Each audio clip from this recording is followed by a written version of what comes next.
Paragraph के अंदर मेरी बात को याद रखिएगा, एग्जामिनर हर पैराग्राफ के अंदर 1 2 3 यानी कि 1 से लेके 3 तक बातें करता है। 1 से लेके 3 तक के जो आपके एजेंडास होते हैं ना हर पैराग्राफ के, इनमें से कोई एक, इन 3 एजेंडास में से, इन 2 एजेंडास में से कोई एक हेडिंग के अंदर रिफ्लेक्ट कर रहा होता है।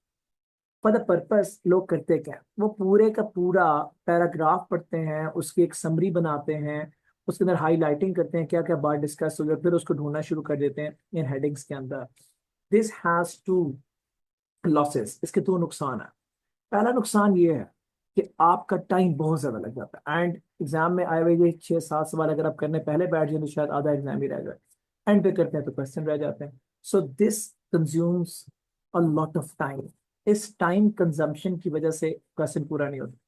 सेकेंडली, उन 3 आइडियाज को निकालना उन लोगों के लिए बहुत ज्यादा मुश्किल है जिनकी क्वालिफिकेशन बैकग्राउंड बहुत स्ट्रांग नहीं है। For example, the person who is from background, ऐसा बैकग्राउंड है, for an example, he is not from the modern school, for an example, he is not well educated, he's a matriculate person. If he comes up in the reading exam, मुसीबत बन जाती है उसके इन questions को करना। तो I am going to tell you the right away, the straight method, जिससे आपका आंसर इंशाल्लाह 90% एक्यूरेट होगा। मैं कह रहा हूँ कि जो कॉमन मिस्टेक है वो लोग क्या करते हैं, the common mistake which people do, in the common mistake which people do in the exam in this specific question of heading the paragraph, वो ये है कि लोग जो अपना आंसर है ना वो यहाँ इस पैराग्राफ के अंदर ढूंढ रहे होते हैं। इस तरह नहीं है, आपका आंसर यहाँ पड़ा हुआ है इन हेडिंग्स के अंदर। इन हेडिंग्स के अंदर आपका आंसर पड़ा हुआ है। वट यू शुड डू, आपको करना क्या है। अब मैं स्टेप्स लिख रहा हूँ, स्टेप्स लिख रहा हूँ। Number 1, read the heading. Read headings. आपको जो हेडिंग्स दी हुई है उनको पढ़ें अच्छे तरीके से, उन हेडिंग्स को पढ़ें अच्छे तरीके से।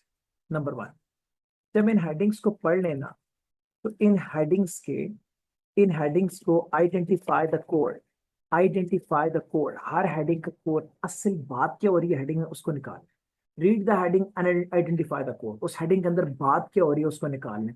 मिसाल के तौर पे मैं आता हूँ इस तरह, जरा देखिएगा हेडिंग नंबर 1 को, getting finance for production. Getting finance for production, अगर ये किसी स्पेसिफिक पैराग्राफ का हेडिंग होगा तो उस पैराग्राफ के अंदर कम से कम प्रोडक्शन के लिए पैसे का जिक्र होना जरूरी है। अब यहाँ पे स्टूडेंट्स को अंडरस्टैंड करना है कि अगर फाइनेंस का वर्ड नहीं होता तो यहाँ